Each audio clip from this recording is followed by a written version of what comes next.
우리가 지금 종속절 중에 형용사절을 하고 있는데요. 먼저 시간에 이어서 관계대명사를 계속해 나가겠습니다. He's a person. 그는 사람이다.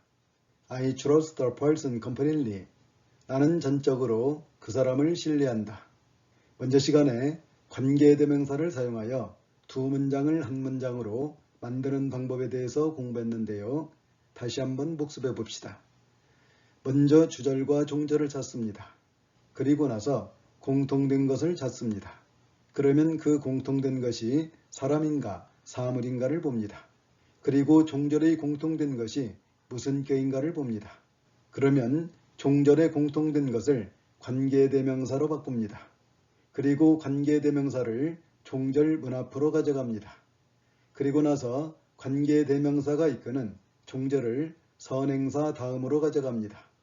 이와 같이 차례로 해나가면 됩니다. 그러면 이 두 문장을 관계대명사를 사용하여 한 문장으로 만들어 봅시다. 먼저 주절과 종절을 찾습니다. 먼저 나온 것이 주절, 다음에 나온 것이 종절입니다. 그 다음에 공통된 것을 찾습니다. person과 the person이 공통되었습니다. 그러면 공통된 것이 사람인가 사물인가를 봅니다. 사람입니다. 그리고 종절에 공통된 것이 무슨 격인가를 봅니다. the person이 목적어이므로 목적격입니다. 그러면 관계대명사로 바꿉니다. 사람이고 목적격이므로 관계대명사 whom으로 바꿉니다. 그리고 관계대명사를 종절 문 앞으로 가져갑니다. 그리고 나서 종절을 이끌고 선행사를 찾아갑니다. 선행사는 공통되었던 단어입니다. 그래서 선행사 다음으로 가져가면 is the person whom I trust completely 이렇게 됩니다. 그런데 형용사 구나 절의 제한을 받을 때는 관사 the를 씁니다. 그래서 어가 the로 바뀌었습니다. 그리고 관계대명사 목적격은 생략할 수 있습니다.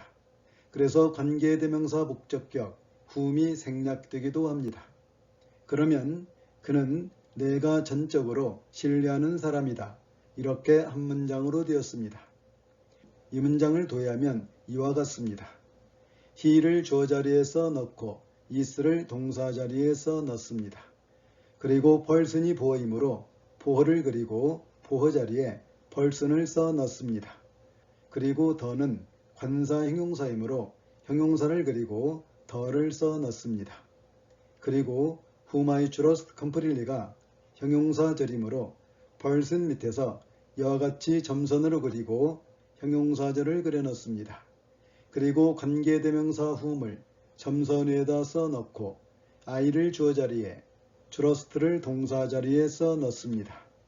그리고 부사를 그리고 completely를 부사 자리에 써 넣습니다.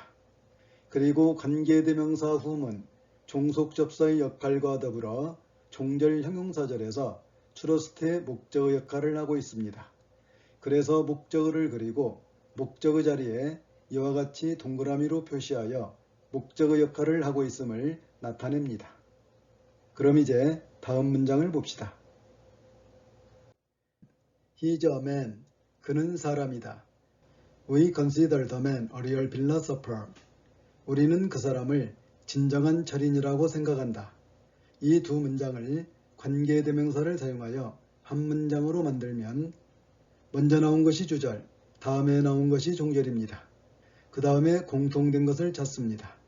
man과 the man이 공통되었습니다. 그러면 공통된 것이 사람인가 사물인가를 봅니다. 사람입니다. 그리고 종절의 공통된 것이 무슨 격인가를 봅니다. the man이 목적어이므로 목적격입니다. 그러면 관계대명사로 바꿉니다. 사람이고 목적격이므로 관계대명사 whom으로 바꿉니다. 그리고 관계대명사를 종절 문 앞으로 가져갑니다. 그리고 나서 종절을 이끌고 선행사를 찾아갑니다. 선행사는 공통되었던 단어입니다. 그래서 선행사 다음으로 가져가면 He's the man whom we consider a real philosopher 이렇게 됩니다. 그런데 명사가 형용사 구나 형용사절의 제한을 받을 때는 관사 the를 씁니다. 그래서 어가 the로 바뀌었습니다. 그리고 관계대명사, 목적격은 생략할 수 있으므로 whom이 생략되기도 합니다. 그러면 그는 우리가 진정한 철인이라고 생각하는 사람이다.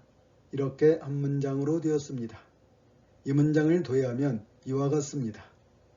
he를 주어 자리에 is를 동사 자리에 써 넣습니다. 그리고 man이 보어이므로 보어를 그리고 보어 자리에 man을 써 넣습니다. 그리고 the는 관사 형용사이므로 형용사를 그리고 the를 써 넣습니다. 그리고 whom we consider a real philosopher가 형용사절이므로 맨 밑에서 점선으로 연결하고서 형용사절을 그려 넣습니다. 그리고 관계대명사 whom을 점선 위에다 써 넣고 we를 주어 자리에 consider를 동사 자리에 써 넣습니다. 그리고 philosopher이 목적보이므로 목적보 자리에 써 넣습니다. 그리고 a와 real이 형용사이므로 이와 같이 형용사를 그리고 써 넣습니다. 그리고 관계대명사 whom이 종절 형용사절에서 목적의 역할을 하므로 목적의 자리에 이와 같이 표시를 합니다. 그럼 이제 다음 문장을 봅시다. This is the person. 이 사람이 그 사람이다. I talked to you about him yesterday. 내가 어제 그 사람에 대해서 너에게 말했다. 이 두 문장을 관계대명사를 사용하여 한 문장으로 만들면 먼저 나온 것이 주절, 다음에 나온 것이 종절입니다. 그 다음에 공통된 것을 찾습니다.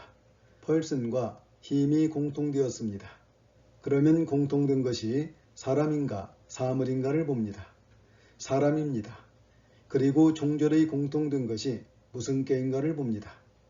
him이 전치사 about의 목적어이므로 목적격입니다. 그러면 관계대명사로 바꿉니다. 사람이고 목적격이므로 관계대명사 whom으로 바꿉니다. 그리고 관계대명사를 종절 문 앞으로 가져갑니다. 그리고 나서 종절을 이끌고 선행사를 찾아갑니다. 선행사는 공통되었던 단어입니다. 그래서 선행사 다음으로 가져가면 This is the person whom I talked to you about yesterday 이렇게 됩니다. 그런데 관계대명사 목적격은 생략할 수 있으므로 whom이 생략되기도 합니다. 그런데 about whom이 전치사 플러스 명사로 구를 이루고 있습니다. 그래서 whom이 about을 동반하여 This is the person about whom I talked to you yesterday 이렇게도 쓰입니다. 그런데 관계대명사가 전치사를 동반했을 때는 관계대명사를 생략하지 못합니다. 그래서 about 다음의 whom은 생략하지 못합니다. 이 문장을 도해하면 이와 같습니다. this를 주어 자리에 is를 동사 자리에 써 넣습니다. 그리고 person이 보어이므로 보어를 그리고 person을 보어 자리에 써 넣습니다. 그리고 the는 관사 형용사이므로 형용사를 그리고 the를 써 넣습니다. 그리고 whom I talked to you about yesterday가 형용사절이므로 person 밑에서 점선으로 연결하고서 형용사절을 그려 넣습니다. 그리고 관계대명사 whom을 점선 위에다 써 넣습니다. 그리고 I를 주어 자리에 덕트를 동사 자리에 써 넣습니다. 그리고 to유가 부사구이므로 부사구를 그리고 to를 전치사 자리에 you를 명사 자리에 써 넣습니다. 그리고 부사를 그리고 yesterday를 부사 자리에 써 넣습니다.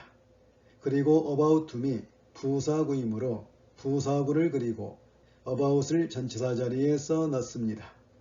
그리고 관계대명사 whom이 종절 형용사절에서 about 전치사의 목적 역할을 하므로 이와 같이 표시합니다.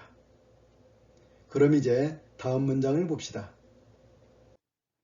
The apple is a fruit. 사과는 과일이다. The fruit ripens in the fall. 그 과일은 가을에 익는다. 이 두 문장을 관계대명사를 사용하여 한 문장으로 연결하면 먼저 나온 것이 주절, 다음에 나온 것이 종절입니다. 그리고 공통된 것을 찾습니다. fruit과 the fruit이 공통되었습니다. 그러면 공통된 것이 사람인가 사물인가를 봅니다. 사물입니다. 그리고 종절의 공통된 것이 무슨 격인가를 봅니다. the fruit이 주어이므로 주격입니다. 그러면 관계대명사로 바꿉니다. 사물이고 주격이므로 관계대명사 위치로 바꿉니다. 그리고 관계대명사를 종절 문 앞으로 가져갑니다. 그런데 자기 자리가 종절 문 앞입니다.